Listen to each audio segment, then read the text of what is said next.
So the reason why people do things that no one else is going to really notice is because it aligns with a sense of identity that they have, right? This is why a doctor washes their hands. This is why an artist will practice their brush strokes. It's not because they want to be noticed for it. It's because that's what they do. That's what an artist does. It's what a doctor does. It aligns with personality. That's why people go to church. That's why people do anything, right? Yeah. So there are multiple of these identities that you have and that you hold.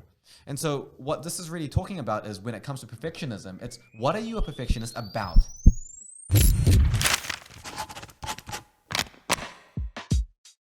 Welcome back to Subcut, the medical-ish podcast where we get under the skin of things that we think would interest you if you are a high school student, medical student, working doctor, or anyone else that's interested in medicine. My name is Justin Sung. I used to be a doctor. I'm Emma. I'm a third-year physiotherapy student. Hey guys, I'm Niel. I'm a fourth-year medical student. And the topic that we're going to be talking about today, I think, is one that a lot of you will be able to relate to. I think it's one that I can definitely relate to, and I have students that message me about this very topic very often, and I'm sure you can tell by the title, unless we decided to go for something way too clickbaity, that what we're talking about is perfectionism. And perfectionism is something that is super prevalent in the medical community because I think medicine attracts people that are really high achieving, type A personality, really competitive type people that have a lot in stake or value their outcomes a lot. And that creates a sort of culture of perfectionism. And so we each have our own different experience of perfectionism, and I'm sure you or someone that you know will be able to relate to this. So hopefully this will be a pretty meaningful discussion, and hopefully it will actually even help some people, maybe even overcome that sense of perfectionism as well. And I think I've got a way that you can use it to your advantage. Yeah. Basically, the reason I wanted to talk about perfectionism today is because I'm not actually a perfectionist. Like, I'm very much a person, and I always have been, that does the minimal amount of work to get, like, the best result possible. So it's like I'll get, whatever cool grade that I want to get. But, as soon as I know that I'm able to get it, I'll just stop there. No, I'm not going to go beyond that. And the reason I wanted to talk about it is because, I know that you both are very much perfectionists. And I find it interesting because you also really value efficiency, Justin. But you probably waste a lot of time doing things that, I don't know, do you feel like you waste time doing things that you don't care about? I'll talk about The other thing is, though, I feel like if I was a patient, I'd really appreciate for my doctor to be a perfectionist, in some type of way, because it's you're dealing with my health. I'd hope that you want the absolute best, but you always talk about how the system is so rushed. So it's how do you incorporate being a perfectionist into such a, quick system? Yeah. Yeah, so I guess my personal take on perfectionism, I think that I am one to some extent. I know mum isn't, and I know dad definitely is one. And I think that being a perfectionist has its advantages and definitely has its disadvantages as well. I don't intend to do a for and against or a recap both sides of that. But I think a recent sort of experience that I had recently with it, and it sounds weird sort of talking about it like it's a real sad experience or something like that. It isn't, but Yeah. I think it just really affected me a lot more just because I was a bit more aware of it. But the more I think about this experience now, which was essentially just a comparison of myself to some of my other classmates or some of the other medical people on my team and stuff, I think that's what it ultimately boiled down to. It was more of this fact that it was a comparison. what was the experience. Is this the ultimate cliffhanger? There's so much hype. Yeah, What was the experience? I think it wasn't a defined moment in time. It was just the accumulation of the 2 weeks since coming back from the COVID lockdown period, where I feel like there are particular individuals where medicine is really, really important for them, and they place it on their priority list quite high. For me, less so much. I've got a few other things going on right now, like we have over here with this, and it's just less of a priority for me. But I think this is the part where it sort of got to me, was the fact that I'm only able to compare myself to other people at the stage of the outcomes. And okay, Right. I'll clarify that as well, because I don't think we should be comparing ourselves to other people as well. It's important to establish that as well. But subconsciously or consciously, we end up doing that. We're always surrounded by people, and especially if you are in the healthcare system, or if you're a medical student or someone from a medical personnel as well, you have those attributes that you were mentioning earlier as well, the type A personality, the high achieving students and stuff. And if pre-med wasn't competitive enough for you, well, the rest of your life is going to be like that as well in that area. And it's something that I think I'm still trying to work on. I don't claim to have it all figured out. I don't claim to have the solution either. But it's something that I think living with it, knowing that it's an integral part of my life, and it can be used as a booster to do well in things is important as well. But the moment it gets debilitating, the moment where the comparisons sort of make me feel lesser than what I actually am or what I think everyone really is, that's when the issue comes about. Specifically, what I was saying before about comparing the outcomes of two different people. Let's say, let's say this one of my mates over there, very cerebral person, lovely guy as well. I've nothing against him, but the fact that he knows just so much more, and so much more, and not only just with me, but like so many other people as well. I just feel like, oh man, I feel stupid. What the heck? This is so stupid, so dumb. I feel dumb with this right now. Getting these like obscure diagnoses and stuff, pulling them out of thin air. What investigation would you like to do? Blah, blah, blah, blah. And I'm just like, I can't keep up. Okay. It wasn't this funny at the time. I actually felt pretty shit. I'll be honest with that. And after a day where I sort of just came back home, I didn't speak to anyone at home, and by anyone it's literally just mum and dad, so the house is generally pretty quiet most of the time itself.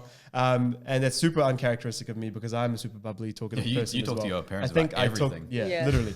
And so I was that's the one time I think in recent events that I've been really, really like butthurt by the medical side of things right now. And the thing that made it click for me in the following morning was the fact that I was comparing myself to other people and not what I think I should have done, which was comparing myself to what I was before or my previous self.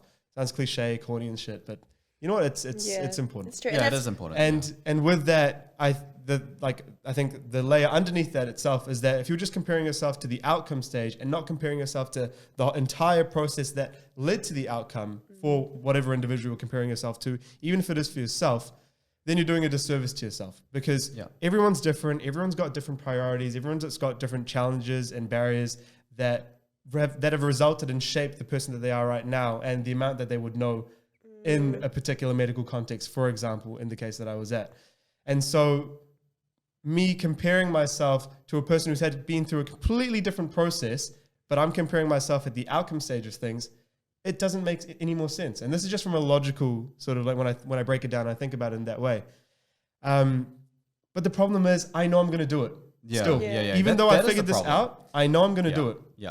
And at that point, I think I chuck a bit of Tony Fernando in there, a bit of self-compassion as well with that. I've actually scheduled time to meet with him as well about this. Yeah, Tony Fernando's a man. And I really want to get his thoughts Tony on Fernando this. is a psychiatrist that works at University of Auckland and Auckland Get him on this podcast. Hospital. I would love to have Tony. Tony, if you're watching this. When I meet you, we're going to show you this video. That's what we're doing. I'll call this a win if we get Tony Fernando on it. But he was a fantastic advocate for just mental health awareness, student advocacy, student health, and compassion, and just all the things that I think make doctors good doctors and stay healthy and sustainable and in it for the long run. And so like I'm not surprised that this comes in Tony Fernando exposure. Yeah.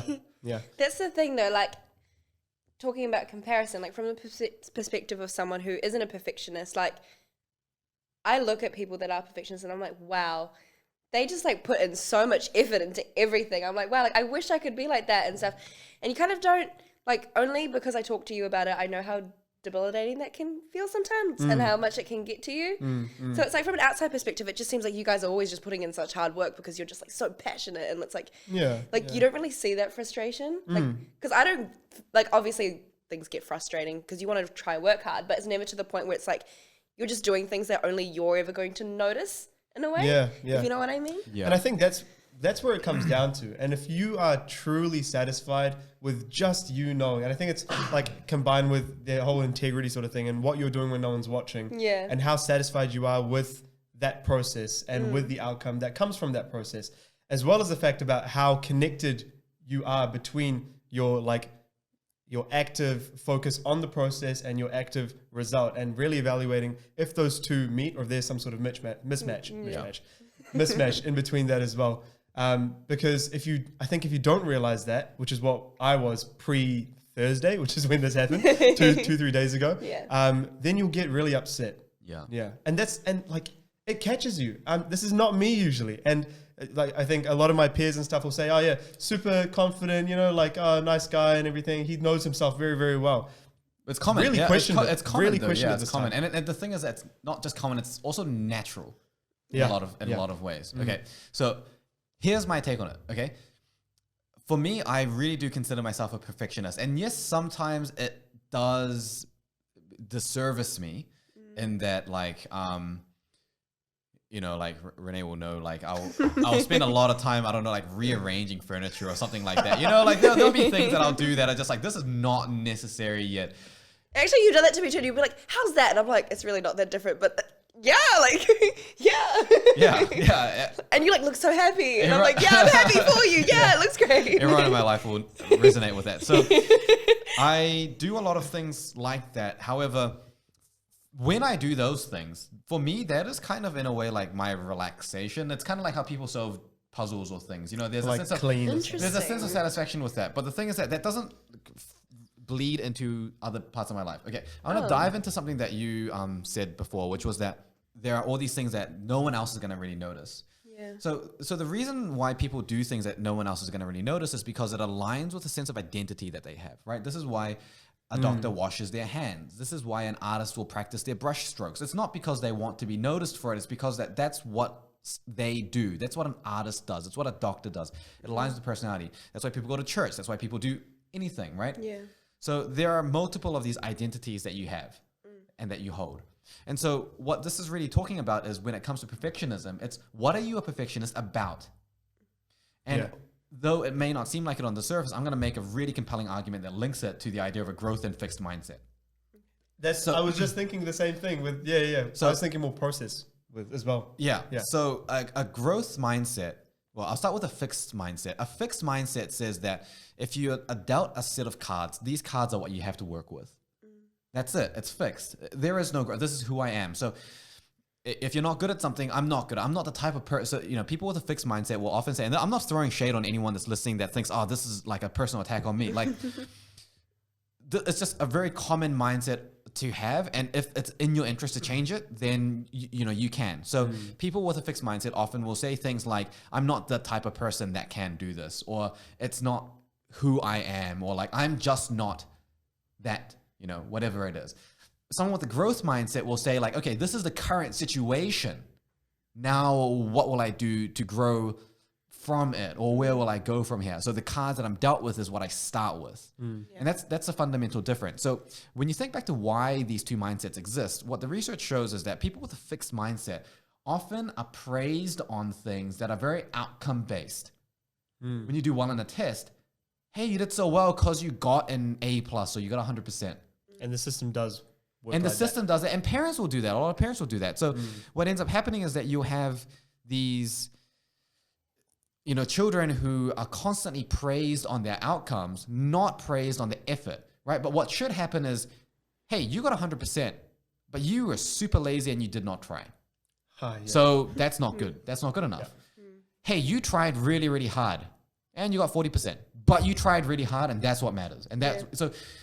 There are studies that show even across a single test cycle, students, when given the option to then do another challenging test, the ones who were praised on the outcome, I can't remember exactly, it's like 80-something% of the students that were praised on the outcome will not do the challenging secondary test, regardless of how well they did on the first one. And so this type of psychology is so prevalent and it gets so fed into it, especially with high achieving academic students. A lot of them have been praised on their academic success, their outcome. And so that creates this fixed mentality where there is a sense of identity with a person that achieves a certain grade or outcome. You see? So you do these things because you associate this behavior with the person who achieves this outcome, right? That's the issue, is that I feel that I'm a perfectionist, but I'm a perfectionist about the growth.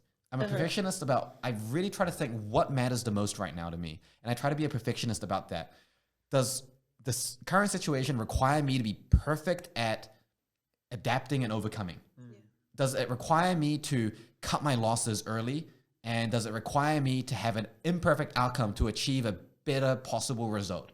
And I direct all my perfectionism energy on that. Okay, so for example, like, let's say that someone's really angry at you on the phone and whatever, and they're saying, hey, you should do that. You screwed it up. You need to fix this. Okay, what's the problem right now? They're the one with the problem. They're the one with the problem. For you, what's the problem? The problem is not that you screwed something up. Not right now. The problem is that they are upset. That's the problem. So what's the outcome that I want?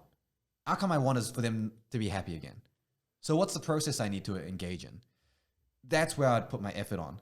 I wouldn't put the effort on internalizing their problem and then trying to fix the problem and making their problem my own, right? So I spend a lot of time thinking about what is the problem and really, I guess in a way, like diagnosing where exactly the cause of the issue is.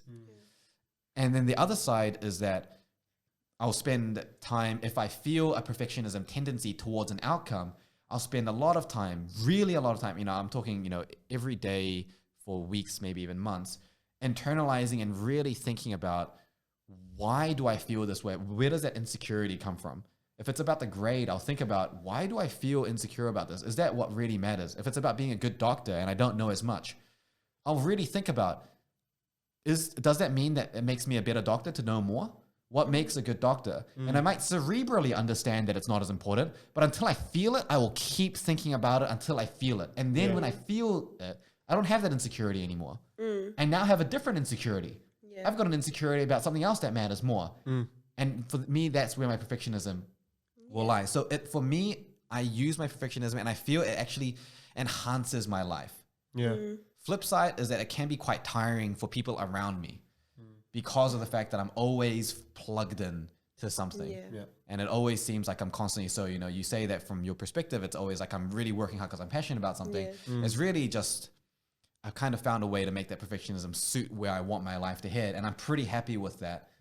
And I don't find it debilitating. Sure. And I think, as a flip side to that, from another perspective, from an outside perspective, Flip of the flip side. Sure. You might hear words described as you being neurotic or intense or like pedantic about these sort of things. But ultimately, if you're comfortable and you know for a fact where that perfectionism is driven, which like it's really interesting how you said that it's focused on the process in the right way, because I haven't thought about it in that way before. And I expect this whole podcast session itself to help myself in my diagnosis and treatment of this recent kerfuffle that I've been into as well. But that's I feel good. like there's like a gap between Niel and Justin right now, as in like it's just you're it both comes from perfectionists, and well. then Justin's kind of found a way to use that to his advantage. But like, do you think that you've always felt that way, or have you been in like Niel's situation? Number one, I was very fortunate in that I was praised on effort more. So I think that was really lucky for me. And that's kind of one of those things that you can't really control, which is why I sort of say, like, I'm not throwing shade on anyone that has a fixed mindset, because a lot of that you weren't in control of developing that. But if you're aware of it, you have at least an opportunity to change it. I think, like way back in the day when I was like 12, 13, I started getting into design, right? That's when I really first started noticing I was really perfectionist. Like I would spend, designing a website back, when I was like, let's say 15 years old, would take me like maybe 3 or 4 days to do a design. And then I would spend like a month, literally like 10, 12, I was in high school. I had nothing better to do. I spent like 10, 12 hours, on the weekends. Like I'd go to sleep at like 4 a.m. and I'm just making everything pixel perfect. I'm changing the color to one that's just perfect. And it's like, what I notice is that when I give it to the client, they don't even know. They don't know. They don't recognize. And I just noticed that more and more and more. And in a way, maybe because I was involved in so many extracurricular things, I saw that pattern was so clear, like all the effort, no one really noticed. And it was affecting my life at the time. So I did kind of make an effort to sort of change. I don't know exactly all the steps in the middle, but thinking about it now, like I definitely don't have that mentality anymore. And with that itself, especially if you're producing something for a client or you're producing a piece of art that other people are going to be noticing and stuff as well, I think it comes back to ultimately through some sort of process about like self-validation versus like external validation in that way as well. Internal versus external validation. There we go. That's probably a better way to put it. If you do have a strong connection between the why of your perfectionism, why do you want this color to be this specifically and not that, and you're fine with that, then in the event that the client doesn't even notice, it shouldn't matter. Yeah, but for me, it wasn't a line. No, and it's That's not. that's a problem. It's Yeah, still not yeah, for me as yeah, well right yeah, now. exactly. And we live in a society of external validation, and that's often, especially if you're a social person. Yeah, exactly. And especially if you're You get social a on lot of- social media as well. Yeah, there we go. Yeah. Yeah. Because I mean, your business runs on that Yeah. in that way, and so how do you? It's hypocritical to say, oh no, it doesn't matter for me, when it really does as well. You know, interesting actually on that topic. So at the time of doing this, like I've kind of more recently started doing my own personal brand. So I've got like my name out there and it's a public thing. And like that was a very conscious decision for me to actually say like, okay, I'm going to try to build a brand off just me as an individual rather than like wrapped up in some company. Yeah. And so it becomes very hard to almost separate the numbers, like of number of followers, a number of likes or something for a post that I do with me, because it's like I'm marketing me and then people don't like it. Like that becomes a focus. And so from my perspective, the way that I am like actively trying to fight against that is just to be happy with putting something out there. And before I click post on anything that I ever post, I make it a conscious decision to sort of say to myself, like, I don't care how many people this helps. Like, this is a message I want to be out there. I want to be known as someone that does it. And I'd make a conscious decision to put that identity and match it to like, I'm a person that has this type of message and this to say. Yeah. And, you know, screw it if someone doesn't like it. Yeah. But yeah, so that's like the perfectionism side of things from Justin and I. But I want to hear from someone that like is truly and honestly outside of this realm, outside of actually this prison that you can put yourself into with this as well. Because you still like put out some good stuff and good work and stuff with that, but you don't feel as attached to, and you're not as neurotic as someone like Justin or I might be and Definitely stuff. You know? not. So how do you still like manage to get your products out there in an effective way? Yeah. I think to any of my friends that are listening to this, they'd get mad at me for saying that I'm not a perfectionist because they like look at me and like I even told my friends, I'm like, yeah, I'm definitely not a perfectionist, and they're like, what the heck? Like they're like, you literally put so much effort. Like if you've and Justin would hate me for this, but if you've ever seen like my notes, like my study notes, Oh God. okay, like Here we which go. he's like, ugh. But it's like, you know, like there's like highlighter matched, like felt tip matched pen, like, you know, the whole thing. It's just like little things like that, that give me satisfaction. But it's like, I guess in some ways, it's not that I personally know that I'm not a perfectionist, because I know that when it's not 100% to like my utmost standard, like it doesn't phase me too much. Like I'm not just gonna like keep going at it until like it's 100% exactly how I want it. Like I'm okay with having some parts of my work or some things that I do not being perfect. Is there a sense of detachment from between you and your work, or your identity with your work? I'm trying to like put into it. Yeah. I think so, and I think that's the kind of like difference is that like, you know, you focus in on your perfectionism in terms of your identity and what you want to achieve. But for me, it's like, I know that I kind of know in my head that like, yeah, I haven't put 1,000% of effort into this, but I know that like I could have, you know what I mean? Yeah. So I'm like fine with it, because it's like, I know it's going to get what I want. I'm going to achieve what I want. But I know that I could have also gone beyond. Yeah. So it's not like I look at my work and I think that like, oh, it wasn't like to my best standard. I'm just like I know what I did. I know what's in my head. I'm fine with it. You know I what want I to mean? make it really clear that it's not like better or worse. Yeah. So a lot of people can see perfectionism as, you know, good or bad, or can see, you know, what you're talking about, Emma, as something that's good or bad, but you know, it's neither. Like, for example, you can be debilitated by perfectionism to a pathological degree, and you can utilize perfectionism more effectively, and you can be someone like some of the most Obsessive compulsive disorder. yeah, in a way. Yeah. So pathology slightly different, but anyway, you know, some of the most effective, efficient, productive, high quality work people that I know are not perfectionists. Actually, I have a really good example of this. Sorry, did you want to Hook away. Oh, yeah. So there's this. If you're on Instagram, and if you're not on Instagram, just try to find this dude. His Instagram account is beeple.crap. And this is a dude who has produced. This is a dude who's produced artwork, amazing 3D, often animated. You showed me this. Oh yeah. Artwork.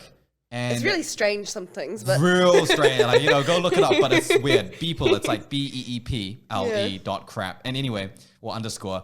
he produces this amazing artwork and he publishes it every single day. And he has not missed a post for something like 12 years. And he makes everything on the day of posting it. That's ridiculous. He doesn't stockpile, he doesn't schedule things in advance. Every day he makes a new thing and he posts it. And what he says in this, there's this YouTube channel called Corridor Crew, and then he features on that. Go look that up. He talks about his philosophy behind it. He says that he doesn't think of it as has to be a masterpiece. He says, I give myself 45 minutes and I do what is realistically going to be my best effort to be achievable in that 45 minutes. So he sets the parameter first and he says, I'm just going to do the best possible there. He sees his artwork as the combination of all the stuff that he's produced. And he knows that one thing he produced is just one, 4,000th of his overall big picture. And I think that's actually a really... That's something metaphorical in that. Yeah, and I think that's something that really, I personally still do struggle with that even, and I think that's something that someone who is not a perfectionist can really leverage off to be super effective, is that just being like, I'm going to get stuff done. Really interesting research shows that if you take a group of, there's a professor who divided his class of photography in half, and he said one half, you are assessed on producing the most high quality photo you can. And then the other half, you're assessed on the number of photos that you take. Oh, yeah. Yeah. And then the students that performed the best are the ones that actually took the most photos. So the highest quality came from more quantity because there were less sort of untested theories, and there was more just real experience and just getting better at it. And like, that is so damn true for everything else in life. Seriously, right? Yeah. Seriously. Yeah. Yeah, any professional can tell you that. Sorry, I just went on a rant there, but... No, that's true, yeah. What I was thinking before as well was just the fact that I think part of the reason why, and this is what I was asking, like, is it a point that you just feel detached from it or not? Because I feel like the work that I put out, or the sort of, like, anything that I put out, or especially things that I share with other people, has part of my identity like imprinted, or like it's the watermark across the piece of paper. And if it's got that, then it's a reflection on me. If that's shit, I feel shit. And so that has to be nothing less than perfect for me to be comfortable putting it out there for other people to see. And it ultimately comes down to the fact that, you know what, like, the reason why I want this to be perfect is because I give a shit. If I didn't give a shit, like other things, because I'm not going to be a perfectionist in everything. Like you said, there are specific things that matter for you. Things that matter for me, it's to a T. It's like that. So I actually remember the bit in the middle that I'd forgotten. It's with the design thing. It was that when I put it out there, what I look at, I want to see the result of someone that had a mentality where they were like very process driven. So if the thing I saw was something that was so perfect that there was no flaw to it, that would make me feel quite unhappy or anxious in a way, because what it reflected was me. And what that reflects is someone who's very outcome focused, and that bothered me. Okay, this is getting somewhere. I think from the perspective of like a non-perfectionist, but like someone who still aims quite high, it's pretty interesting because, you say it has to be perfect because this is my identity. It's a reflection of my identity. I think when you're not a perfectionist but you aim high, you kind of know that there's a certain risk to that. Like, I'm aware that this might go wrong. There's like a slight chance. There's like, like for example, you're working towards an A+, and it's like, okay, I've done the bare minimum to get an A+, and I'm fine with it. You kind of feel like there's a sort of risk. It's like, but what if it's not enough? And then that kind of goes through my head as well. And I'm like, in this case, like, should I be a perfectionist? But I'm just like I care, but I don't care enough to change it because it's just sort of something that's like, it doesn't seem worth it to me, to be honest. Yeah. Because it's like the outcome, like when it comes to a grade, like A+ versus A, it's like, I don't care that much to put extra hours and extra stress and put my brain through that to achieve something like that. And obviously it depends on what you're doing, because obviously there are things that everyone's going to want to be perfect at. But it's not, to me, it's not a direct reflection of who I am, because I know who I am. Yeah. And there's only certain things that I do that need to completely reflect who I am. I think it's the identity thing, is that your sense of identity is different in a way. Yeah. It's not directly tied. More and more we talk about this, I feel like that's definitely a big key role, a key player in this whole perfectionism thing. With what you were saying as well, though, I think it is super important to just state clearly again as well the fact that high achievers and perfectionists are mutually exclusive. Yeah. They are not necessary. You don't have to be. No, I don't think they're mutually exclusive. I think what you meant to say is that high achievers and perfectionism are not necessarily the same thing. But they Let's often take that occur. again. They often occur together. Yeah. But they're not. They often do occur, however, together. Not a causal relationship. Yeah, but they don't have to be combined. You can be a high achiever and not a perfectionist. You can be a high achiever and a perfectionist. Yeah. But you can't be successful, whatever your definition of success is, being either of those, perfectionist or not perfectionist, unless you know how to use it to whatever you need it to do. So the idea is you need to. What I meant. Yeah. Thank you. Anyway, look, I'm sure we can talk about this for a long time. It's a big topic, and there's ongoing research on this, and there's new stuff all the time, and I think it's super interesting. Hopefully, this podcast episode helped you if you are a perfectionist, and if you are, then just perfectly hit that like button. Perfectly. And if you're not, then just miss and hit the subscribe. Oops. And that's okay, and just be done with it. No need to unclick it and unsubscribe. Thanks for tuning in. We'll catch you on the next one. See you later. Bye. Thanks for tuning in to Subcut. If you guys have any suggestions for content, please make sure you send it through. You can get in touch and follow us on Facebook, Instagram, and YouTube, or find us on our website at jttmed.com/subcut. Subcut is a podcast brought to you by JTT. If you or anyone you know is interested in a career in medicine, make sure to get in touch and check us out at jttmed.com.